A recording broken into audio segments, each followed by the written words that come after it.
mudane madaxweyne mudanayaal iyo marweyn waa maalin aad u weyn oo qiimo weyn ku leh qarankeena maadaama aynu joogno xafladii xadhigga lagaga jarayay wejigii koowaad ee dhismaha ballaadhinta iyo casriyeynta dekedda berbera.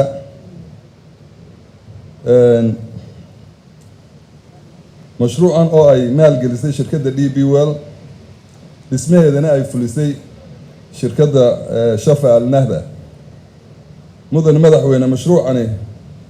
wuxuu noqonayaa mashruucii ugu ballaarnaa ee dalkeena laga fuliyo muddadii aynu la soo noqonay xornimada kala soo noqonay dowladdii dhexe ee Soomaaliya. mudane madaxweyne haddii aan soo koobo waxyaabaha uu ka kooban yahay mashruucani waxa weeye container terminal 400 mitir ah kiiga, barxadda weyn ee dhammaanteed la dhisay 200,000 mitir square ayay ka kooban tahay.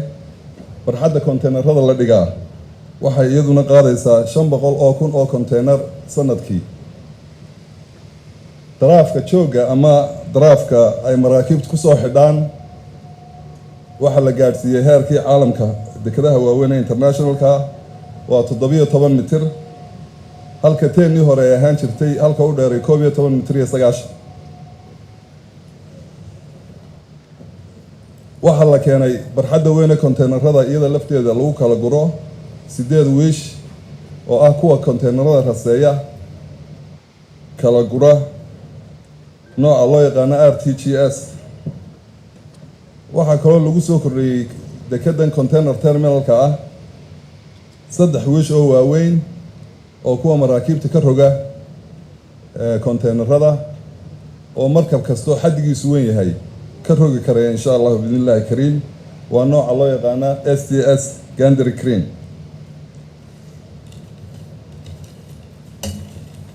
waxaa laga fuliyey dhismayaal aad u fara badan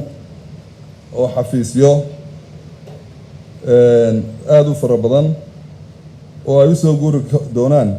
dhammaan xafiisyada ka shaqeeya dekedda sidii meel qura la isugu keeni lahaa oo customerkuna shaqaduna u fududaan lahayd.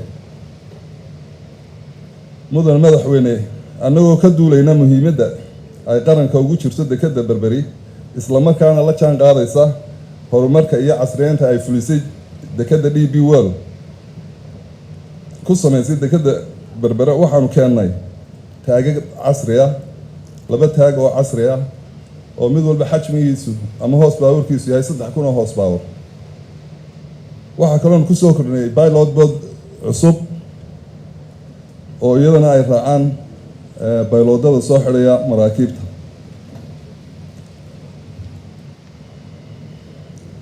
dhammaan agabkaa waxaa soo iibiyey jamhuuriyadda Somaliland oo hanti aad u fara badan gelisay. xukuumadda Somaliland ee uu garwadeen ka yahay madaxweynaha jamhuuriyadda Somaliland si ay ula jaan qaado casriyeynta iyo ballaadhinta laga fulinayo shirkadda DP World fulinayso. shirkaddan DP World iyo dowladda jamhuuriyadda Somaliland waxay wada yeesheen shirkad la yiraahdo DP World Berbera. terminalkan iyo cidda maalgelisay waxay ka turjumaysaa shirkadda weyn ee labada Somaliland iyo ay DP World ku shiraakoobeen oo la yiraahdo Berbera DP World Berbera. waxaa hadda ka howlgala dekedda berbera dhinaca marinaysa 3 taag. 2 taag waa kuwa hore aan soo sheegay soo iibinay iyo 1 taag hore oo iyagana aan cusboonaysiinay. dekedaha internationalka minimum waxaa soo xidha 2 taag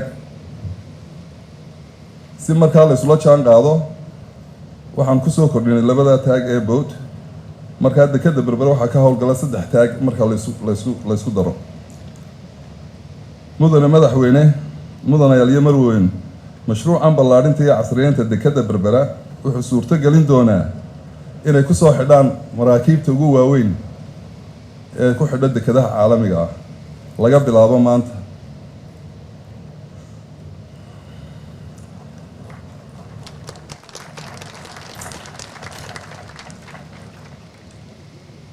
waxaan rajeyn doonaa inay wax badan ka tari doonaan muddadii ay soo socon jireen konteenaradu oo berigii hore muddo dheer qaadan jirtay ilaa 34 cisho 35 cisho mararka qaar 40 cisho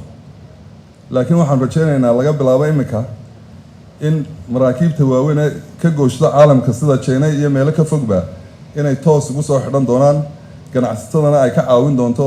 muddadii dheereed ee ay sugayeen inaan dib loo sugi doonin oo muddo gaaban 19 cisho ay ku iman doonaan insha Allah waxa kale wax ka tari doontaa maadaama maraakiibta feederiski ay noogu soo qaadi jireen dekedaha mandaqada sida Dubai, Oman, Salaala iyo meelo la mid ah maanta waxay noo hirgelisay in maraakiibta waaweyn toos u yimaadaan dekeda Berbera taasoo wax badan ka dhimi doonta ganacsatada Somaliland xagga nooliga mudane madaxweyne maanta dekedu waxay u diyaarsan tahay inay qaabisho ama rasiif karayso maraakiibta ugu waaweyn dunida insha Allah billahi ta'ala waxaan jecel lahay marka ay dhameystiranto dekedu in iyaduna wadadina ay iyaduna dhameystiranto waayo deked cusub oo la dhisay oo aan wada lahayn suuragal noqon mayso wadadana way noo dhamaanaysaa insha Allah billahi kariim waxaan aad u soo dhaweynayaa madaxweyne madaxda ka fadhida dawladda Itoobiya oo iyaguna muujinaya commitment-ka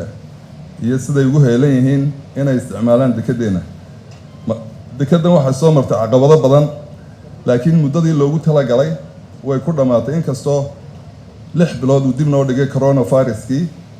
oo dunida oo dhan ka dhacay laakiin muddadii loogu talagalay wuu ku qabsoomay haddana insha Allah waxa lagu darayaa 600 mitir oo iyaduna key ah taa macnaheedu waxa weeye sanadkii waxa handal gareyn kartaa dekedu 1 milyan oo container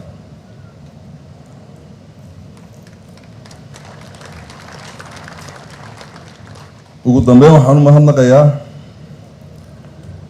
shirkadda DP World iyo shirkadda Shafa Nahda waxaan si gaar ah ugu mahadnaqayaa madaxweynaha Jamhuuriyadda Somaliland runtii dadaalka badan iyo juhdiga badan galiyay sidii ay mashaariic fara badan u soo hirgeli lahaayeen waxaan leeyahay madaxweyne runtii waan kaaga mahad celinayaa waliba aanu si gaar ah ayaan kaaga mahad celinayaa maadaama mashruucii ugu weynaa dalka aad garwadana iga dhigtay fayskiisii horena uu soo dhamaaday maanta waxaan ku leeyahay aad iyo aad ayaa mahadsantiin wabillahi tawfiiq Thank you very much, Mr. Saeed. That was the Managing Director of the Somaliland Port Authority. He has mentioned few very important things, emphasizing